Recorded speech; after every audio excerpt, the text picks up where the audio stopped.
Good morning, everyone, and thank you so much for joining us for Spirit, the stimulating program initiative for retirees that inspires thought. I'm Judy Steinig, Director of Community Programs for the Orthodox Union, and it's my honor to coordinate and host this program.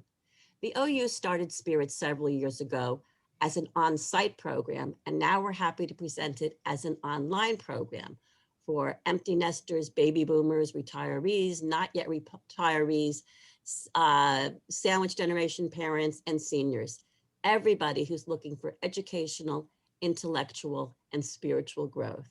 Now, because of the pandemic, when we all are encouraged to still shelter in, Spirit has become the perfect way for each one of us to engage in a virtual setting. February is known as NAIM, North American Inclusion Month, which promotes awareness and sensitivities for special needs individuals. Today's program will focus on inclusion with our relationships with special needs children and our families and communities. It is a pleasure and honor to welcome my OU colleagues to the Spirit Forum. Batya Jacob is the Director of Educational Support Services and Development Executive for Yachad, and Amanda Levy, LCSW, is the Director of Clinical Services for Yachad.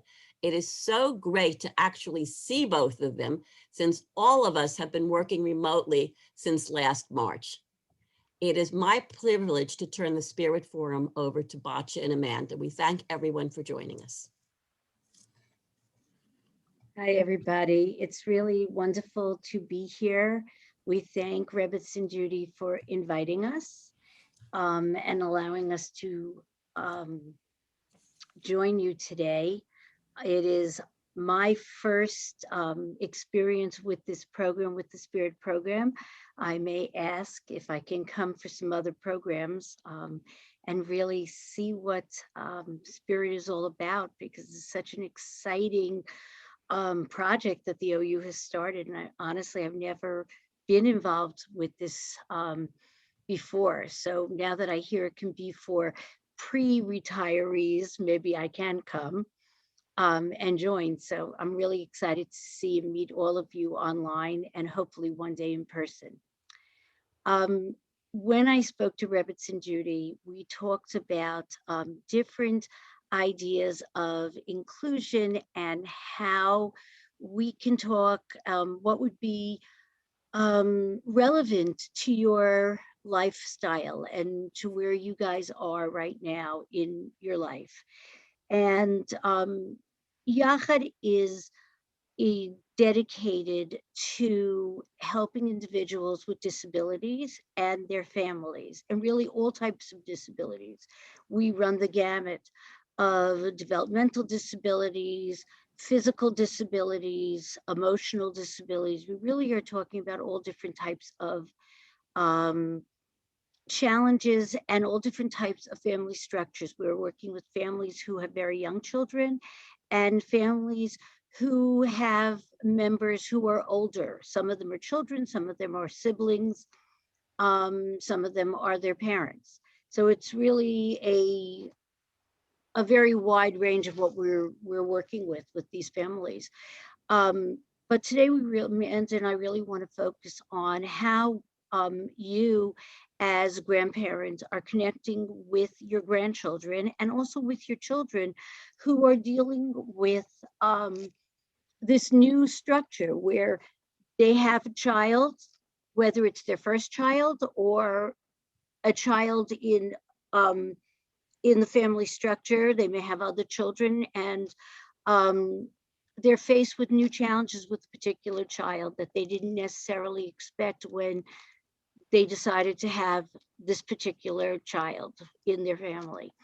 The child's born with a disability of any sort, with a challenge, and now they have to kind of figure out how they're going to handle that challenge, how they're going to handle the rest of the family dynamic, and how they're going to handle their own struggles, and where you as a grandparent are going to fit into this. So I wanted to really start the conversation with my own personal experience. My fifth child, who happens to be a twin, was born with a profound hearing loss. We knew it ran in the family. We did not expect this. It's a recessive type of genetic disability. We knew it was on my husband's side of the family. We didn't really understand that it was on my side as well. So when it happened, it was really a surprise. And what happened with the grandparents on both sides was a really interesting thing.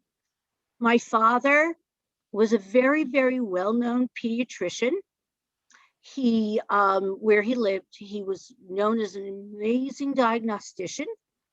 He was very used to counseling parents with all different, who had children with all different types of disabilities born to them. When my son was born, he closed up. Couldn't talk to me about it, couldn't talk to my husband about it, couldn't tell us, guide us of where to go. Had a really hard time communicating, holding this baby, bonding with this particular child. His twin sister, no issue. He didn't really know how to handle, how to work, how to deal with this child, and he really didn't know how to handle where to advise my husband and I of what we should do. And my husband and I couldn't understand. Here was this well-known doctor who did this every day, couldn't really communicate with us. My mother-in-law, who was really probably one of my best friends, was very close to me, always talked to me. We'd go out to lunch almost every day after work at 4 o'clock in the afternoon. She'd wait for lunch for me. Talked to me about everything in the world, has a son who has a profound hearing loss as well. Couldn't talk to me, could not talk to me about this baby. Totally closed up. Couldn't.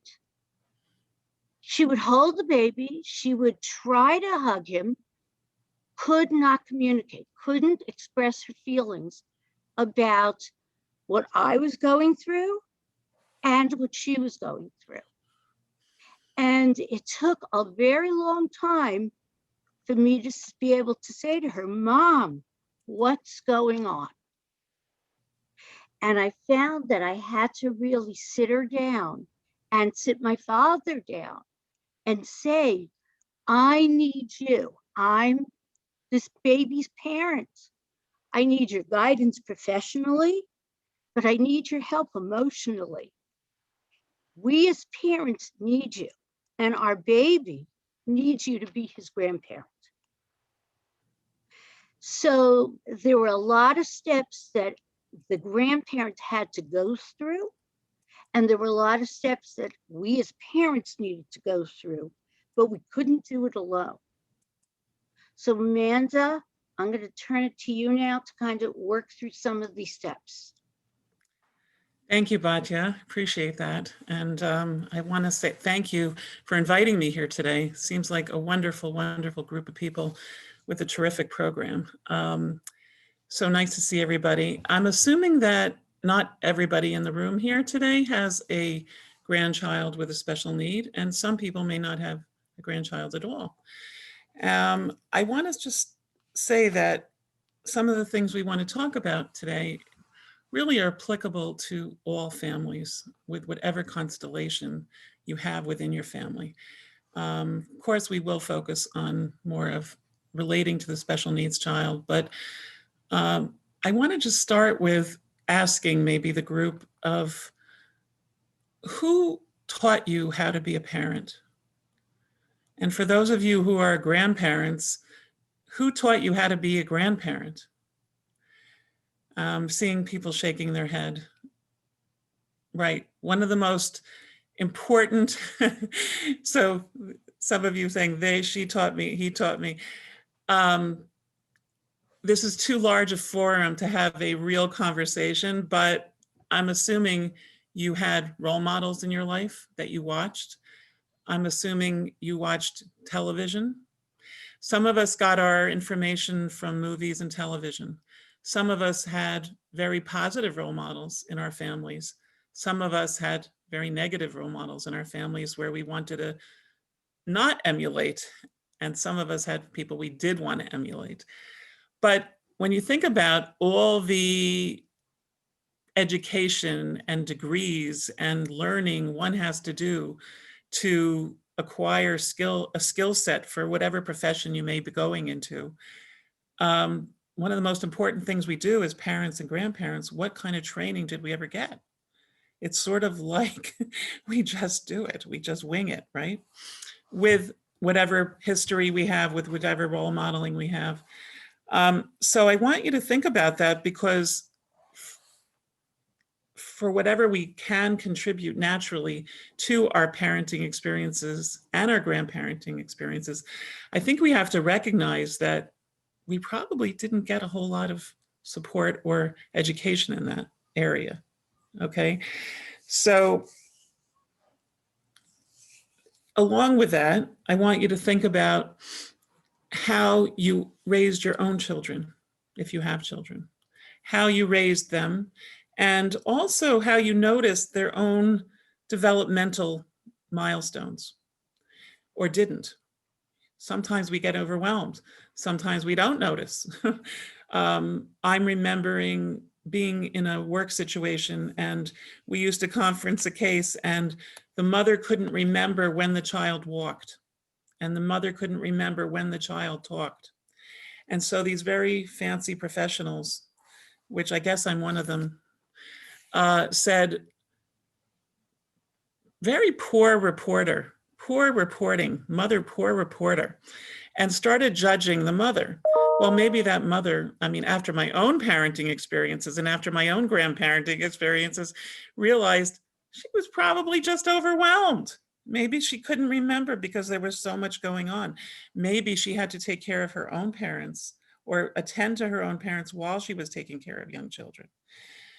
So I asked you to remember your own parenting experiences with your own children in terms of remembering the developmental milestones of their lives and with you. And now being grandparents, watching your grandchildren potentially develop. So I just want to talk a minute about a developmental process within an individual and within a family. So developmental milestones, I think we could all understand as basic developmental process, right?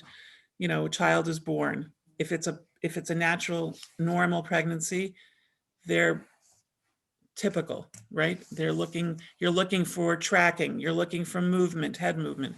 You're looking for basic developmental milestones of rolling, moving, crawling, walking, talking, right? Language development, hearing, as Batya mentioned earlier, relating, affection, contact, right? So those are the typical normal parts of child development. Along with the personal individual development is a family's development. So a family developmental process. And I want to highlight that a little bit because I'm going to ask you to think about where your children are in their developmental process as a family, and also where you are in your own developmental process. I'm asking a lot of you right now, but we don't generally think about a family being in a developmental process, but every single family is. When you think about your own children growing up and going through school and ending school, maybe they went on for higher education, maybe they didn't. Maybe they chose a different lifestyle than you raised them in. Now they are having their own family. Where they are in that process, where they are in that constellation, has a lot to do with how they relate to them and how they relate to you. It also has a lot to do with how you could and do relate to them. So what do I mean by that? So what I mean by that is, and this is the part that I feel does not come so naturally, is you watch your children, you watch your grandchildren. They're little. Okay, you hold a baby, you feed a baby, maybe. Maybe you're not comfortable doing this. Maybe you are comfortable doing this. I think recognizing where your comfort levels are and where they're not is pretty crucial. And this is the part that I think has nothing to do with Naeem or special needs, which I know that's why we're here, and I will certainly focus on that as well. But the part that doesn't have anything to do with that is really for all families and in all situations is the level of comfort in communication that we have. So, and you see how when Batya shared her personal story before, there was a comfort level of communication, it sounds like, with her father and her mother-in-law, but all of a sudden that got interrupted. That got interrupted. And, but it was there before. But the thing that I think has to be there is the foundation. If the foundation to communicate with your children is there already, then you can talk about anything. You can address anything over time. But if the foundation to communicate is not there, then that gets very complicated, right? It gets harder. And it's harder to communicate in times of stress or in times that are uncertain or confusing. And when a family, when parents have a child with some type of special needs, whatever it may be, it is a confusing time. It's a very unsettling time. And it's certainly not anything anyone expected, right? So we've learned a lot just this past year about how to handle uncertainties, how to handle the unexpected. I think everyone obviously in this room has experienced, I'm sure, profound changes, maybe even profound losses in ways that you never imagined. So is it the same for a family with a special needs child? And if the communication between you and your children are there, then it's going to make it a lot easier. So I feel like I have to be careful here because I don't want to make you responsible and charging you for the creation of that foundation. And at the same time, I want to challenge you a little bit, if I can, even though I don't know you. So it's a little bit of a chutzpah for me to even say this. But I do want to challenge you because I have an opportunity to, I do have an opportunity here to sort of challenge you and say, but you have tremendous ability here and impactful ways that you can create communication within your families as role models, perhaps historically, or you could even start it now. Depends. It depends. Look, relationships are complicated, and we know that. And lots of things happen in life and in families, and we know that. But we also know that we're capable of doing things we've never done before. I think this year we kind of learned that in so many different ways, whether we were forced, whether we chose, but we learned that to some extent. So I want to just stress the communication level to be worked on in any family with any challenging issues or even not. And that can be as simple as, you know, you as grandparents addressing your children who are the parents and just saying, how are you doing? How are you managing? If you want to go a little further with that, how can we help you? How can I help you? What are the needs? Now, that might be opening a Pandora's box. Some people in the room might think, oh my gosh, if I say that, the needs are enormous. So what does that mean if I open that up? Am I now responsible for all of those needs? No, no. And that's where creating boundaries, this is another aspect that I really want to highlight, is that you as grandparents and you as parents need to think about where your boundaries are, what you're able to do, what you're not able to do. Of course, that ties into what kind of person are you? Do you tend to get involved? Do you not tend to get involved? Do you want to get involved? Do you not want to get involved? So every person has their strengths. Every person has their challenges. We all have our limits, right? We all have our abilities and strengths. What I have found is you have to be in it to win it. What does winning it mean? To me, winning it means having a relationship. To me, winning it means having a positive relationship. Winning it doesn't mean I take care of it all. It doesn't mean I'm babysitting every single day, or I'm spending every weekend with you, or I'm paying for everything. It means I have a relationship with you. And we have to work at it. We have to work at it. It doesn't always come so naturally. It's like all of a sudden, I'll just share something personal. I married somebody with 2 children. They were 13 and 15 years older than our children. So that meant that they were going to have children much faster. We were going to have grandchildren much faster than our children. It was a big learning curve for me to learn how to be a grandmother. Am I good enough doing this? Am I good enough doing that? Shouldn't I do more? Shouldn't I be spending more time? Shouldn't I be giving more? Maybe I shouldn't be doing. But it was a learning curve. It was a learning curve. And it still is. And I think I'm still learning because the oldest is 19 and the youngest is an infant. So I'm still learning. So if you're open to learning, if you're open to still learn, then everything is possible. Everything is possible. And if you've developed the communication and you're honest with your children, and I'm focusing on the children because if you have the relationship with the parents of your grandchildren, that's the key. But you have to be in it to win it. And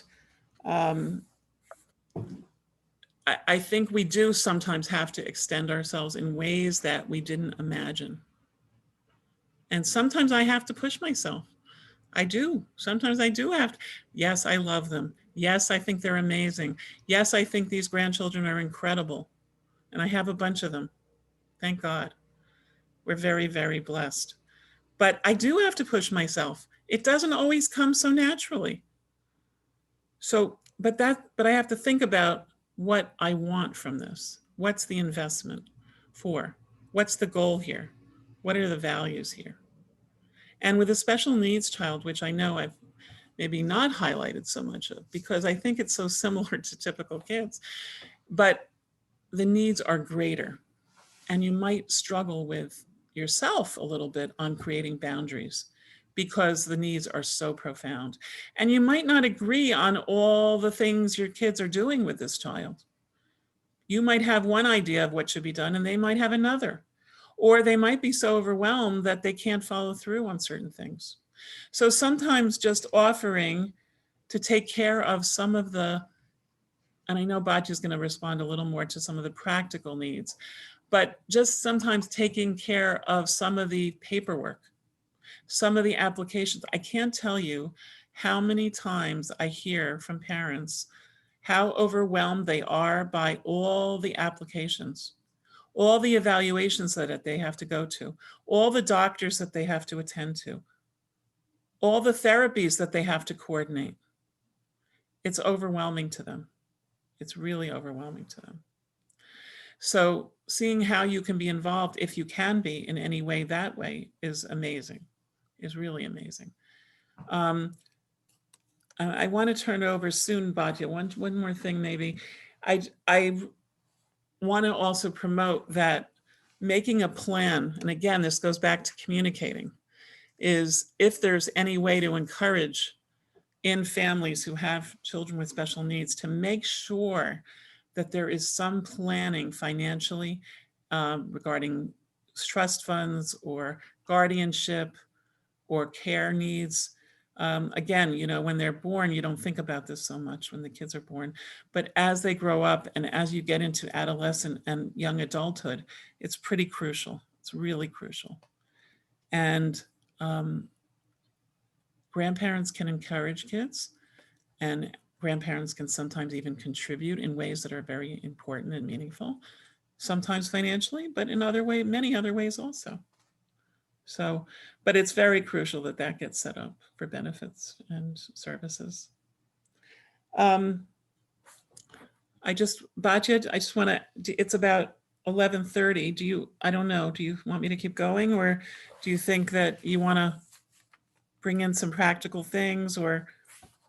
So I wanted to touch on a few things. So I want to also say that this is a real juggling act, and I think it's true in any family, whether you have special needs kids or not, because really all of our children, you know, I want to encourage us all to think of every child as different. Every child is special, whether they have a quote unquote diagnosis or not. Every child is unique. Every child is created b'tselem Elokim, in Hashem's image, and that in itself makes them unique.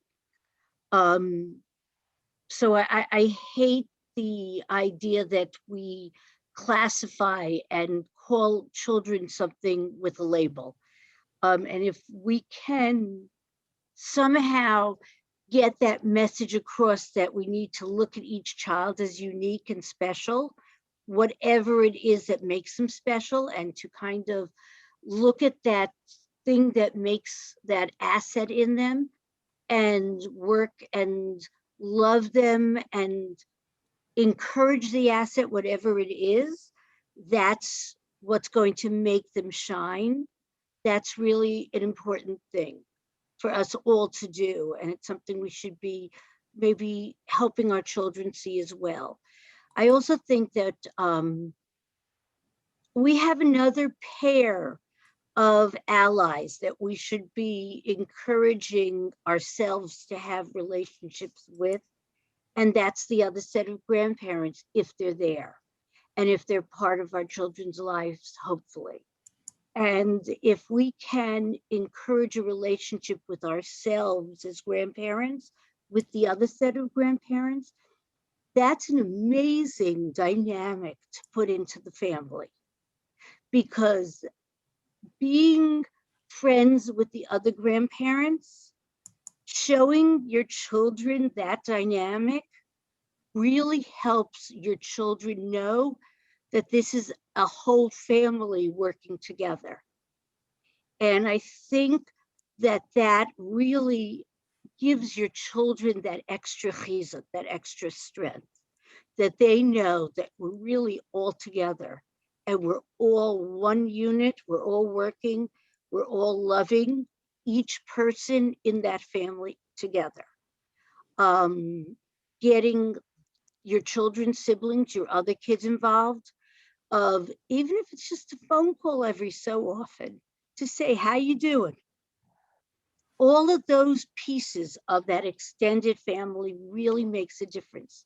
But remember, sometimes as your kids are going through and working on all that paperwork and working on shuffling their kids back and forth, they may get overwhelmed. So it's important to stop and say to your children, what are you up to? Where are you? What do you need right now? Who do you want to hear from?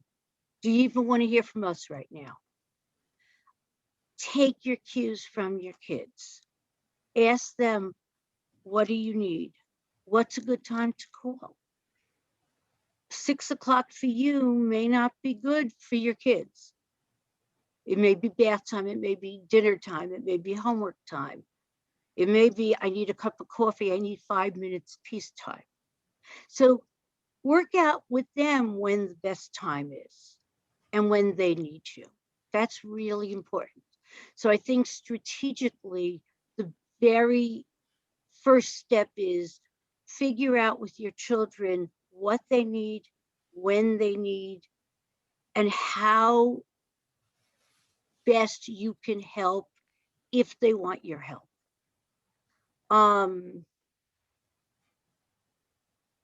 In terms of some practical things, what you're going to do for any grandchild may need to be adapted, but it can really work for all your grandchildren.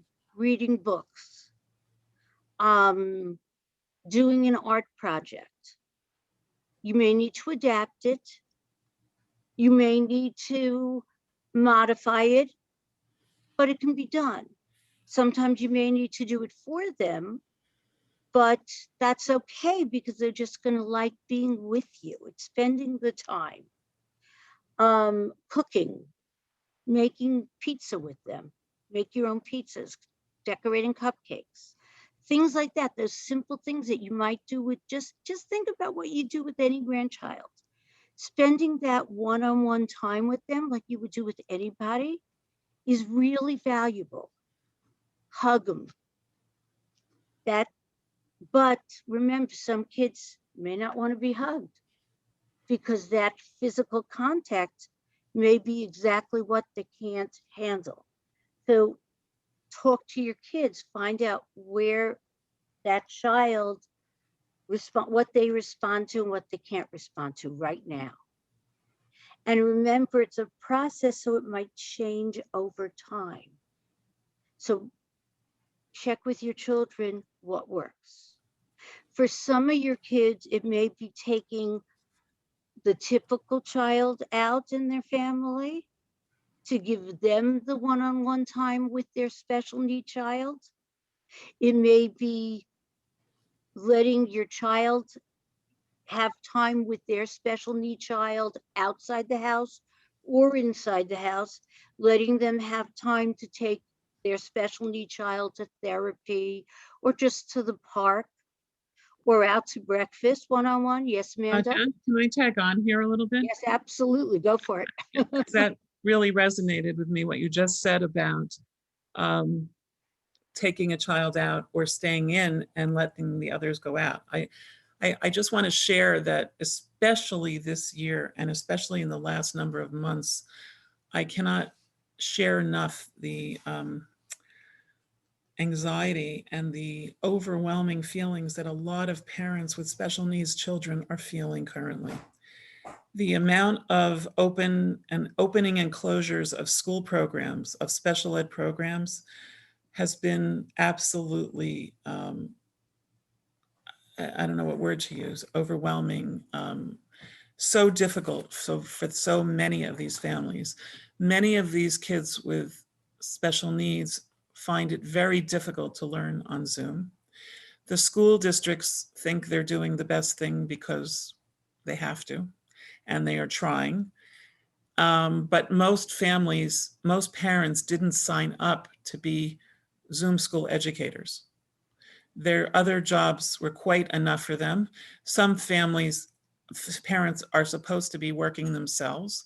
Some parents don't have any other coverage in the house, especially when they had helpers maybe that can't even come in because of COVID restrictions, or they're working from home. And even if they're not working or working from home, they didn't sign up for Zoom school themselves. And it's really reaching, I mean, I know in my community, I'm seeing a lot of families being, the stress level just going through the roof. So as grandparents, it's possible that we could think about and talk with, again, back to that communication of have a discussion, a dialogue. What would be helpful? Do you need a break? If you're capable of staying home with the kids while the parents go out a little bit, fabulous. If you're capable of staying with the kids with a helper, say that. If you're capable of taking a child out or two children, however, it depends on the constellation of the family. But again, going back to that dialogue of what would make sense for you? What do you need? What would be helpful here? Yes, remember also some parents, some of our, especially the older members, people who have special needs had been living in group homes, and now all of a sudden they're living at home again for the first time in years. And all of this support system that the parents have had in the past, they don't have anymore. A lot of the daycare programs have closed down, especially in New Jersey, I know, but in other parts of the country. So a lot of this support isn't there anymore. So it's really, really important to ask your kids what they need. I know that one of the things that helped my husband and I get through this when our kids were younger was what we called date night. We had grandparents come over on a rotating basis once a week. No matter what, we went out for an hour. We had date night. And it really made a difference because it was our alone time, even if we just sat in the car in the driveway, which we did sometimes, just to be able to get out. So I think the key is to talk. And even if you can't get to the house right now because of COVID, which may be a reality, or you live far away from your children, you may be living in California and your kids may be living in Israel or in New Jersey or wherever. So reality may be you cannot physically get to the house. We're all getting really good on computers and on devices, fortunately or unfortunately. It's a new reality in all our lives, mine included. Just being able to talk on Zoom, on FaceTime can really make a difference. I remember one of my kids had me babysit on Zoom for their 2-year-old. I was here, the kid was in Florida, and I was like, and what exactly happens? He was in the house. I must, to be honest, he was in the room next door. But, I was spending that one-on-one time with the 2-year-old. The 2-year-old was feeding me Cheerios through the phone, but it was that one-on-one reading stories over Zoom together. It was that one-on-one time. It still is time with the child, and that's really important. So even if you're physically far away, or if you can't physically get there because of all these crazy constraints that we're living with, because we are, and that's a reality. The other thing is, even if you can get there and you're wearing a mask, because that's the other piece of our reality.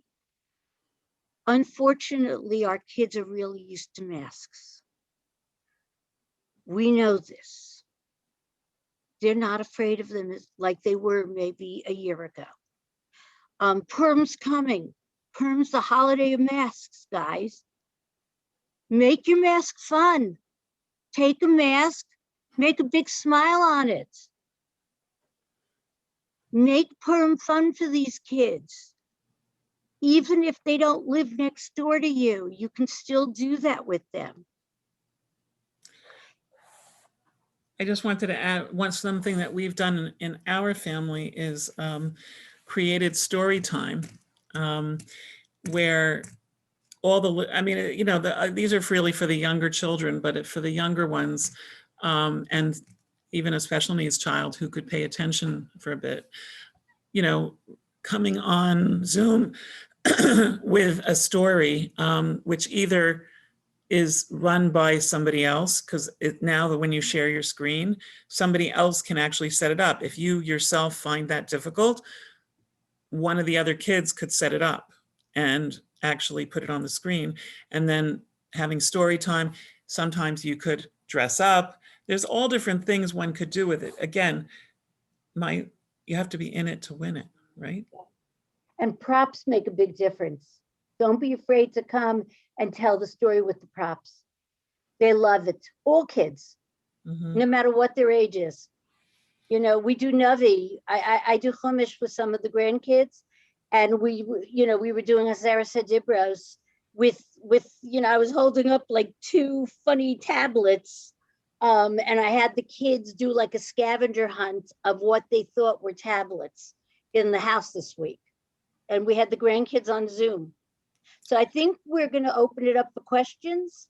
Right. Amanda, unless Okay, you want to add anything. yes, let me just thank you both so much. You gave us a lot of wonderful things to think about, ideas. So just on the idea of Purim and everything else, I just received a message that OU Israel is sponsoring a grandchild activity this Sunday for people far away. So you can go on to, I think probably the website is OU Israel or any of the OU websites, and you can find that. I don't know who gave that idea to us, but we want to Wow. thank them. A couple of other points. Somebody also mentioned that there is a magazine called Neshamala. That's from families of special needs children. It's online, so just send your email to neshamalahmagazine@gmail.com. I'm going to spell that. So Neshama, NESHAMALE, magazine@gmail.com, and you'll be put on the waiting list. And the mailing list, sorry, the mailing list, not the waiting list. The Pesach issue will be coming out soon, and it will give lots of chizuk. So I'm happy. Thank you so much, individual who gave us that message. Okay, next, a question. Okay, there's a couple of questions and comments. These people said our children and special needs grandchild live basically far away from where they are. I don't want to give any other details. Okay, they are not in any way close by, and the parents don't seem to want to tell the grandparents too much about the grandchild's issues. So they want to know, it's not, I like the phrasing, how can we help them? So I'm going to leave that to our experts. Doesn't sound like they want to be intrusive, but they want to help. Right. So again, I don't know the nature of the relationship prior to the birth of the child, but the foundation of communication and relationship doesn't start when this grandchild is born. If they're more hesitant or more to themselves or more private, then probably that's going to happen when the child is born and if there are issues. I guess what I would say is if you want to take the lead as the grandparent and let your children know that you're there for them, you're not wanting to be intrusive, you are wanting to be helpful, they shouldn't feel afraid. They shouldn't feel afraid to let you know or inform you that we want to be in this together. Kind of, I guess, giving over that we're in this team together. We're a family team. We mishpacha, we're together. But if they don't want to share yet, sometimes it takes, I don't know how old this child is, but sometimes it takes a little time for things to just settle. Sometimes it takes some time to just process the information, and sometimes children don't want to be a burden to you. Sometimes they don't want to disappoint you. There's a lot of, we didn't really focus on this part of having a special needs child, but there's a certain amount of loss involved when you have a special needs child. No one's looking to have a special needs child. You look to have a typical healthy child. No one thinks about the loss involved.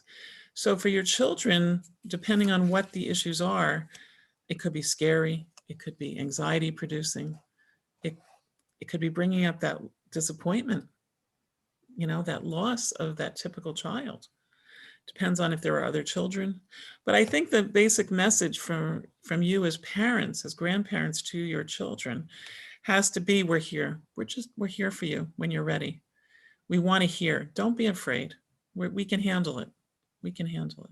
If you can handle it, make sure you can handle it, because the worst thing for your children is if you fall apart.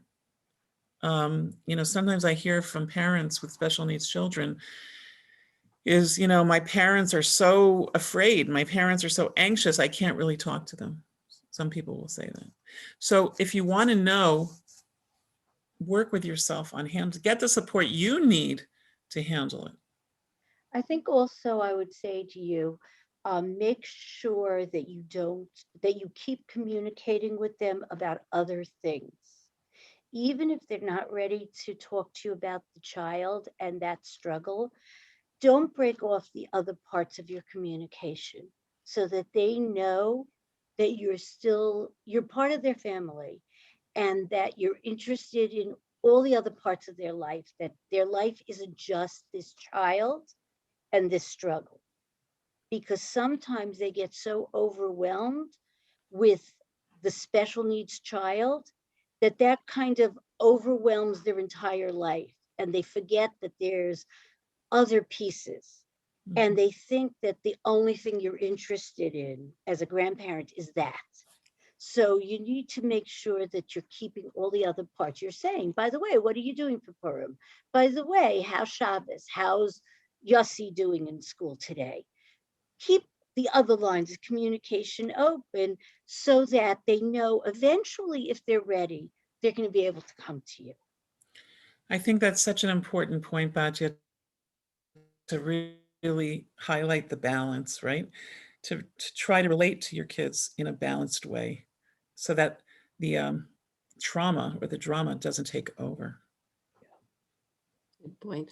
By the way, I just wanted to mention that I want to thank the person who gave me the link for the OU Israel. I put it into the chat, and we will hopefully put that in with the recording later on today. So that's there. And the other comment was it was so popular, they've created yet another date. So people that's relevant to, we have a lot of people that attend this program that live in Israel. So hopefully, and so there's a lot of children that live here.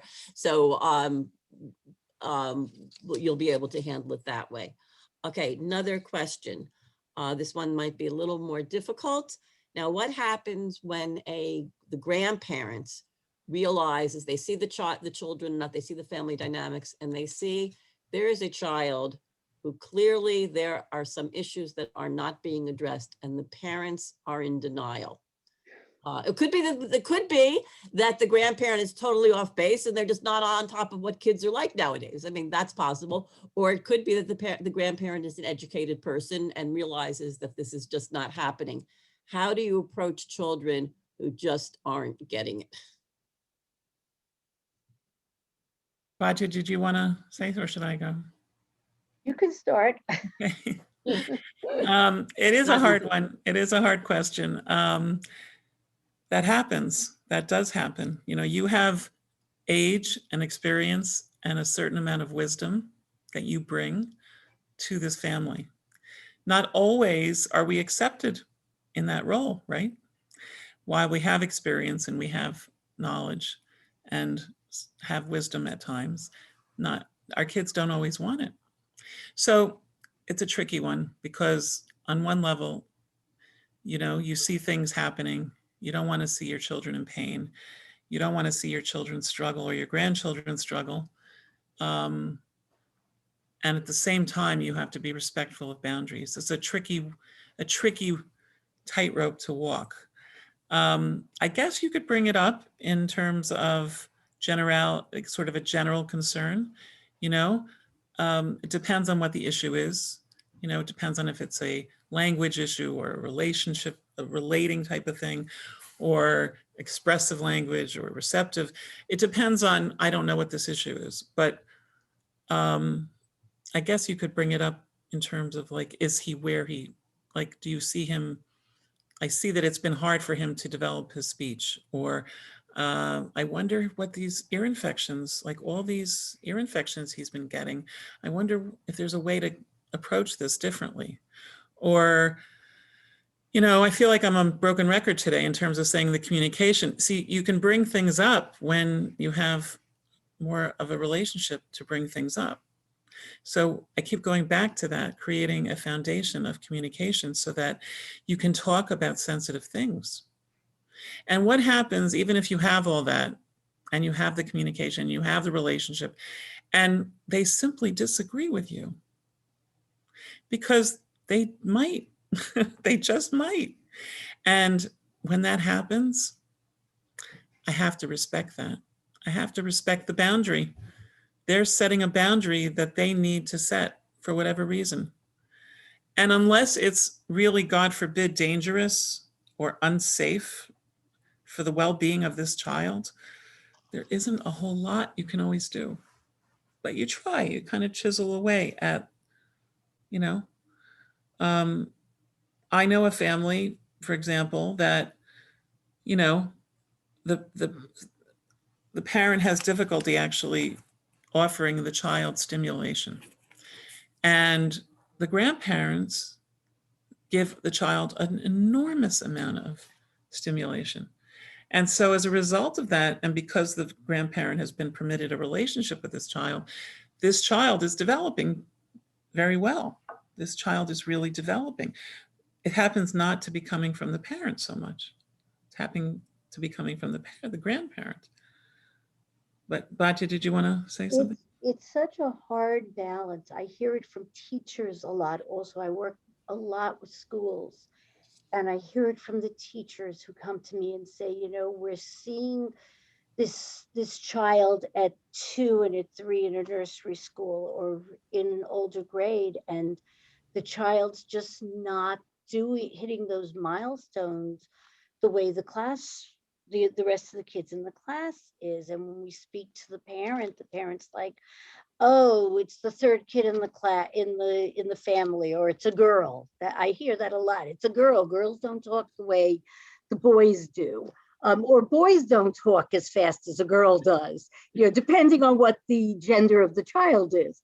You know, I used to say to teachers, denial is not just a river in Egypt. It's really hard. I sometimes will say to the parent or say to the professional, have you asked has the pediatrician mentioned to you, is this child speaking at the same point that your other child spoke at? Is the child walking at the same point where your other child did? Yes, it's a range, and that's why we have developmental ranges. But if this is your second child, what age did your other child walk? What age did your other child sit up? Or the teacher, you know, most of my other 2-year-olds are putting 3 words together, or my 5-year-olds are starting to see sight words. Your child, you know, I'm a little concerned your child isn't doing that.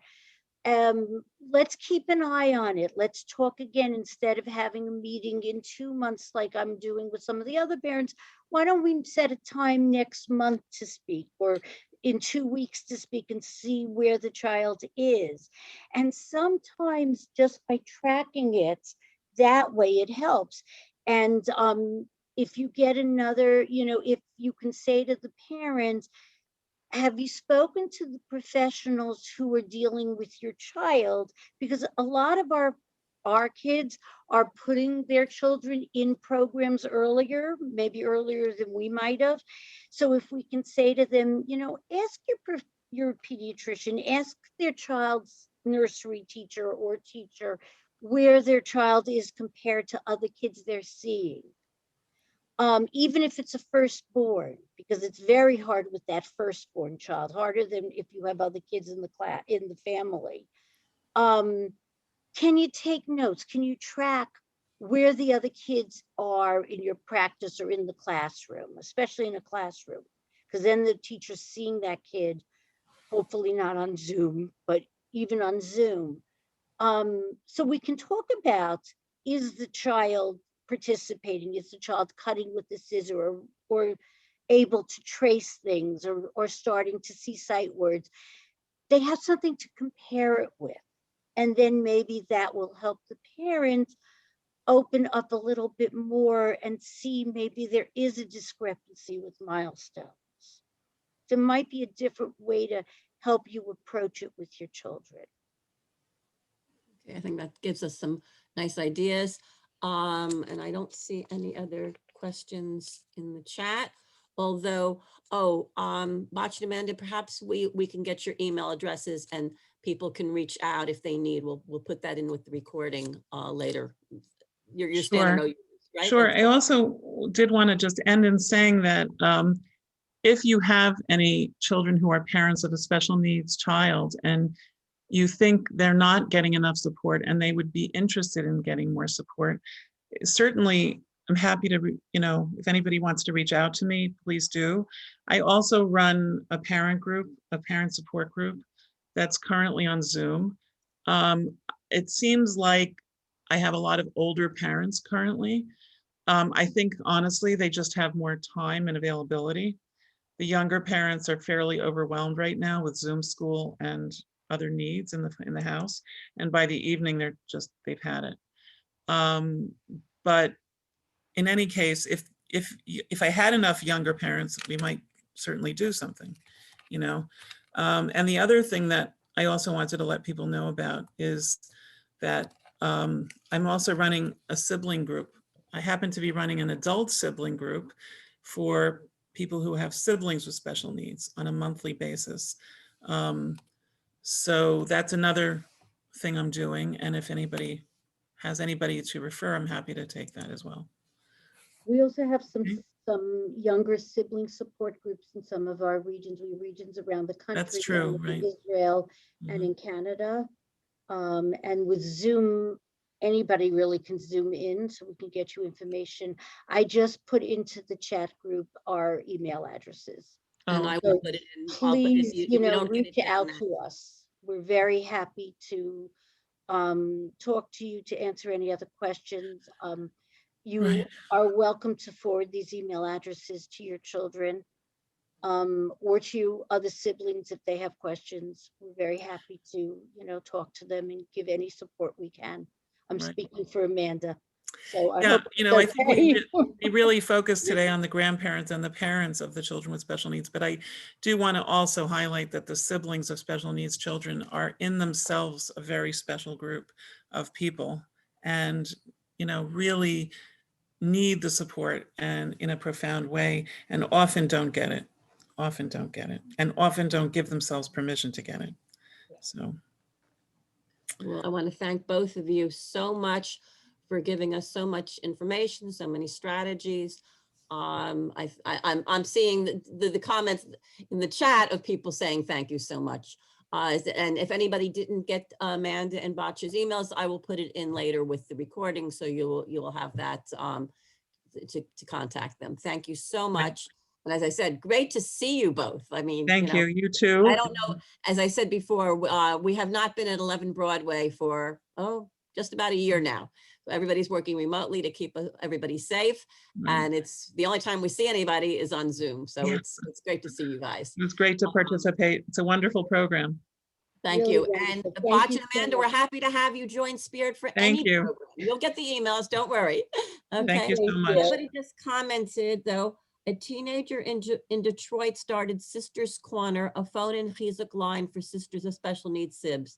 So Heard about the that. person Yeah. that did that, if you want to Wonderful. send me an email, I'll add that to the if you get it back to me. We normally try to get the recordings out later in the day. So if anybody has any information they want to add to this, if you get it to me, we'll be happy to include it with our email so everybody will be able to help. What I love is the idea that everybody's getting involved to try to help each other, which is, I think, what we all need to do. Mhm. And what COVID, I think, has taught us, if not before.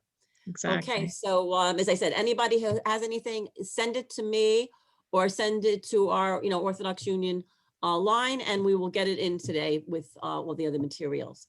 Okay, Right. so of course, with the recording, everyone will also get registration for next week, which will be on Tuesday. We'll be having like a pre-Purim program, Happiness and Gratitude, presented by Faye Wilbur, who has presented for us many times before. She's been a very popular Spirit presenter. So she'll be presenting on that. And on Thursday, we will be very honored to hear from Rabbi Dr. Tzvi Hirsch Weinreb, Executive Vice President Emeritus of the Orthodox Union, who will be presenting on ethical wills. This is really, truly an honor for us. So you'll be get that information as well. And also we've been having a section called Ask the Editors. We have not yet scheduled it, but we are going to be hearing from Nechama Carmel and Rabbi Gil's student, who are,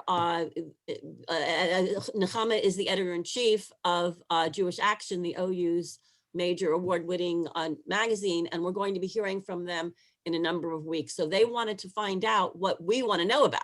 So if you have any questions you want to hear to address, please fill out that form. Well, everyone, have a wonderful day. Be safe, be healthy, have a great job. And Amanda and Batya, thank you so much and good to see you. Take care. Pleasure. Thank you. you.